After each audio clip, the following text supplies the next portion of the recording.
الرحمن الرحيم الحمد لله رب العالمين وصلى الله على سيدنا محمد أشرف الأنبياء والمرسلين وعلى آله الطيبين الطاهرين وصحابته الأكرمين وتابعين لهم بإحسان إلى يوم الدين وعلينا معهم وفيهم برحمتك يا أرحم الراحمين.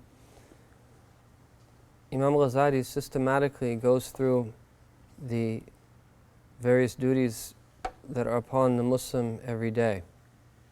And after speaking about the etiquettes of wudu and ghusl, that he moves on to now speak about the dry ablution, tayammum. And given that this is not a book of fiqh, many of the rulings of tayammum that he leaves for them to be studied in the books of fiqh. But he gives us some of the basic principles of tayammum, some of the basic rulings of tayammum, and some of the etiquettes that go along with it. And so he says, and this is at the top of page 38, if you are unable to find any water after looking for it, or some obstacle prevents you from reaching it, like the imprisonment or a wild animal, or the water you have is only enough for your or your own companion's drinking needs, or the water available is the property of someone who wants to sell it for more than the market rate, or you have an illness or wound that, if it comes into contact with water, could be life-threatening, you must wait until the time the obligatory prayer arrives. Then find clean earth.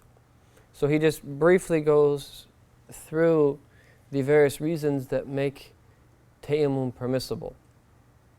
He doesn't go into any detail about how far you have to search for water and where you have to look for water, and that's discussed in the books of fiqh. But in general, if you can't find any water and you're unable to come across water that you can use for tayammum, or an obstacle comes in your way, and so if someone happens to be imprisoned and there's no way for them to make wudu, they can then make tayammum. Or he says a wild animal. Now, for us city dwellers, that might seem like that's something that is far-fetched, but in traditional societies it wasn't at all. In traditional societies, that this was possible and this could happen. We hear stories of the likes of the son of Sayyidina Umar, Sayyidina Abdullah bin Umar, when a stray lion comes into the city and that people are scared to go outside because there's a lion in the streets, is that he goes up to it and grabs it by the ear and escorts it out the city. Based upon the principle, if someone fears Allah, everything fears him.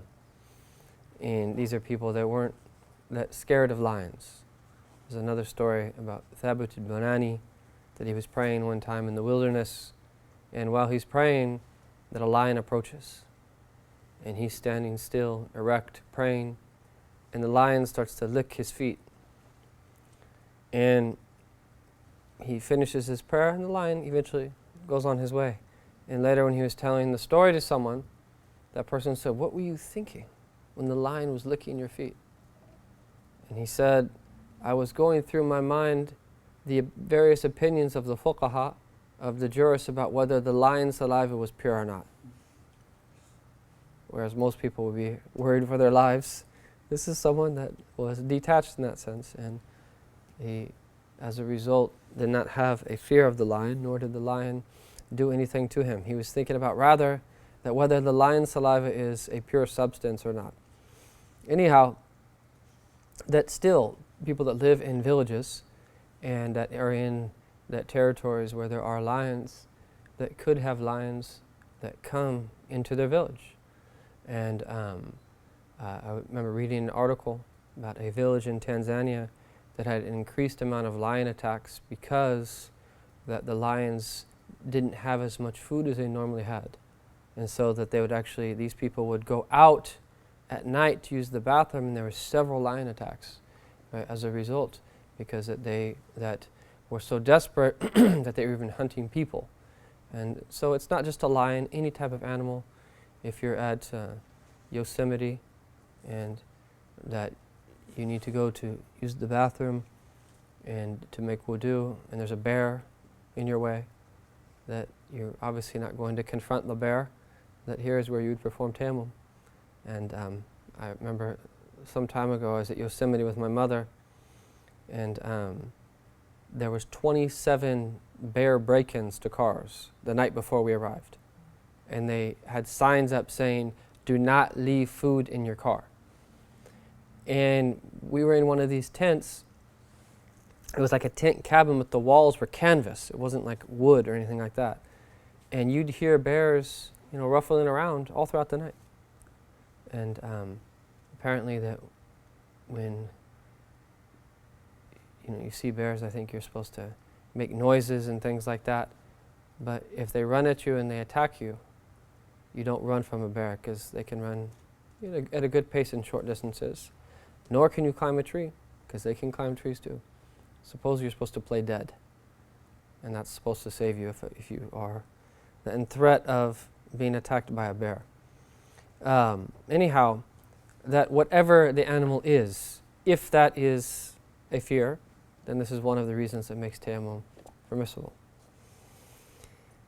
Or if the water that you have is only enough for your or your own companion's drinking needs, you actually have to save the water if you fear that you or your companions or even your riding beast, that back in the day when they used to ride on animals, is that if you need the water for drinking needs, you have to perform tayammum.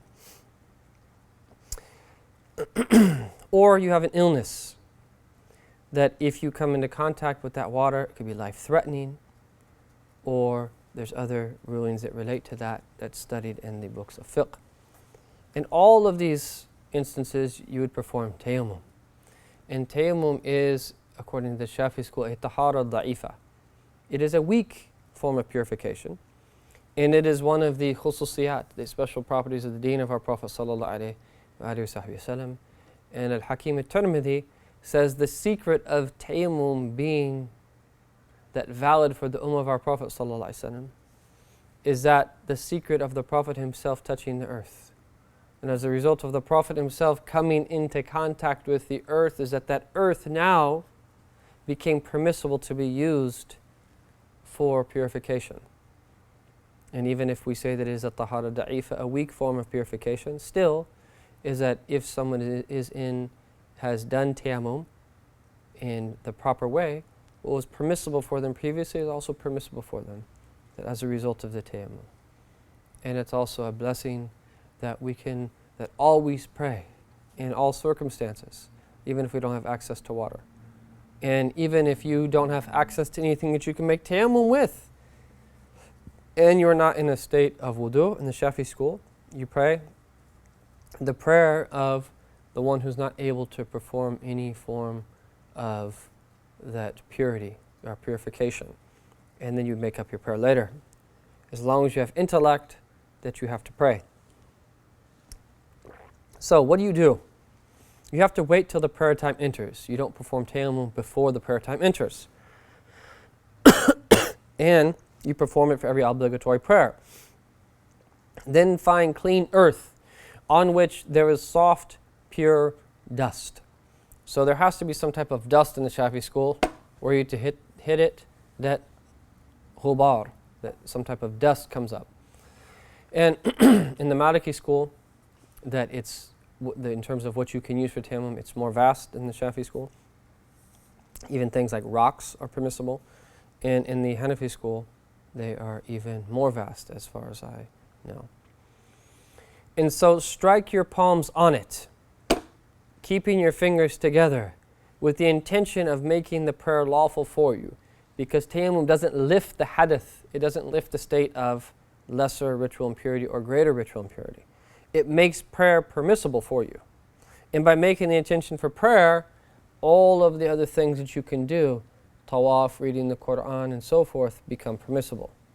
And wipe your entire face with your hands once. You need not make the dust reach the roots of your facial hair thick or thin. And so with tayammum, there's no rubbing. You're not rubbing the dirt into your face. Okay, is that you hit the dirt, right? Or if you're a Maliki, you rub the rock on your hands, and then you convey it, right, to your face as such, making sure that you get everything. Yes. Just one wipe over the face like this, making sure you get your nose. Done.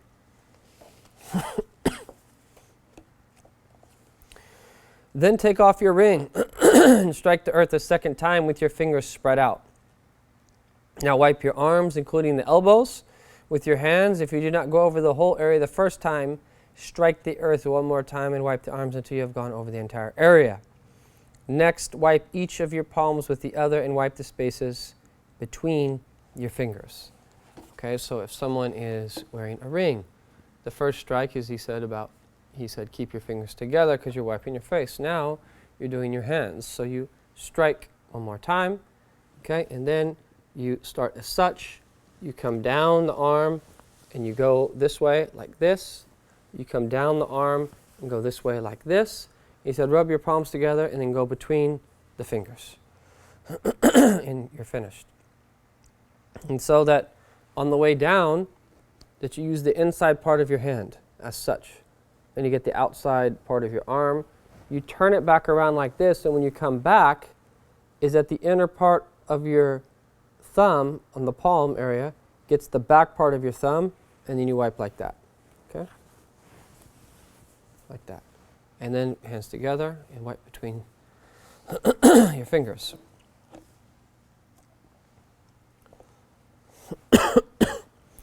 He says, now perform one obligatory prayer with this tayammum, along with any voluntary prayers you wish to perform after it. So in the Shafi school, after you perform the obligatory prayer, that as long as you don't do anything that would nullify your wudu, you remain in a state of being able to do what it is that you normally do if you had made wudu. Or, in this case, even if you're in a state of greater ritual impurity. If you want to perform another obligatory prayer, even if it be qada, that is that you're doing a makeup prayer, you must perform a new tayammum. Okay, and he does have a note here. And he says here, in the Hanafi school, a new tayammum is not required to perform additional obligatory prayers, just as waiting for the time to arrive is also not a condition.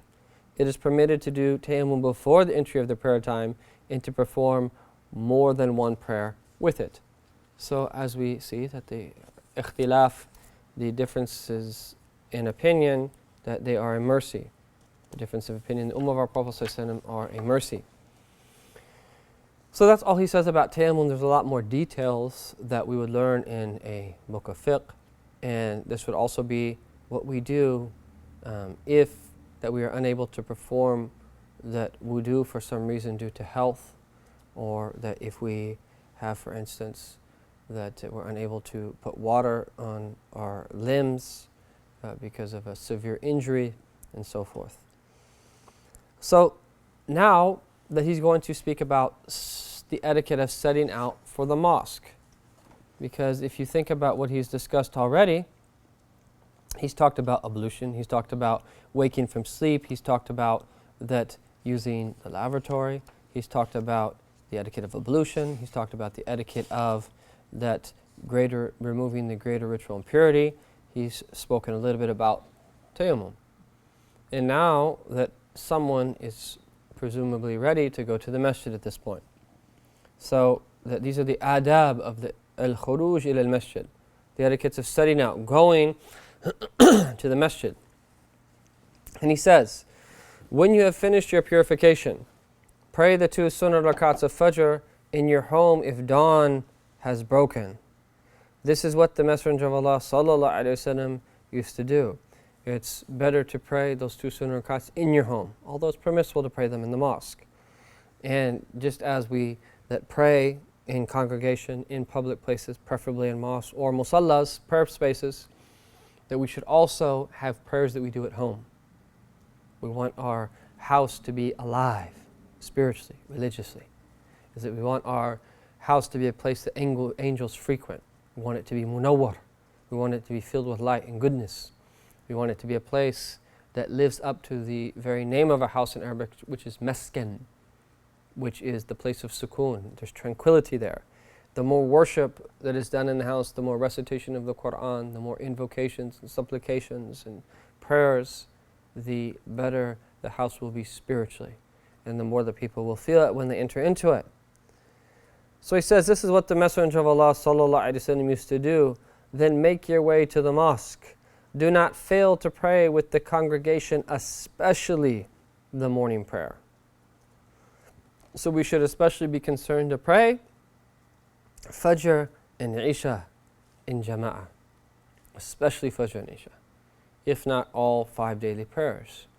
And for those of us that are very busy, we find it difficult because Fajr comes in early, or that our sleep pattern would be upset, or we find it difficult to go back to sleep after we wake up and we only got a limited amount of hours of sleep, and then we know we have to work all day the next day. There's no doubt that it's difficult for some people. Do the best you can. If you can't pray 2 prayers a day, then pray 1. But try your best to arrange your life so that you can at least pray Fajr and Isha in congregation, at a mosque or at a place where people are praying the congregational prayer. If you can't do that, definitely try to pray in Jama'ah, in congregation at home, with your family. And that we really shouldn't just be waking up praying by ourselves and going back to sleep. Now, that's permissible to do, you've done the obligation, but this is a book of suluk. This is a book of spiritual wayfaring. And that the bar is higher for the one that is taking their religious life seriously. So we should do our best to arrange our lives, get to bed a little bit early, find ways to maybe take naps during the day. Somehow, some way, we should give priority that to praying Fajr and Isha, that in congregation. A prayer in congregation is 27 times better than a prayer alone. And he says, if you are negligent of such a profitable act, then what benefit is there for you in the pursuit of knowledge? And look at the way that Imam Al-Ghazali is connecting that a pursuit of knowledge to worship in your spiritual state. They're directly related. There is a deep correlation between the two. Even in terms of your intellectual pursuits, your intellectual abilities, is that the more worshipful you are, the stronger that your mind will be, the more piercing your insights will be, the more light that Allah will place in your heart, which will then assist you in your quest for knowledge. There is no doubt about this. And so he's putting this question to us. If you are negligent of such a profitable act, then what benefit is there for you in the pursuit of knowledge? You cannot divorce the two in Islam. And if you do, is that it will lead to the group of people called the ulama as-su, the evil scholars. And these are people who do not put their knowledge into practice, and they call to Allah with their tongues, but they call to distance from Allah with their states. And this is one of the fitnas of our time in the Muslim community and beyond. This is the nature of the Dajjalic world, is that it appears like it's Jannah. It appears like it's a garden, and it's paradisical, and it's easy and it's soothing to the nafs, yes. But the reality is that there's that misery behind it, where people only to know. And what some people think is misery, in reality is that paradise in the garden is behind it.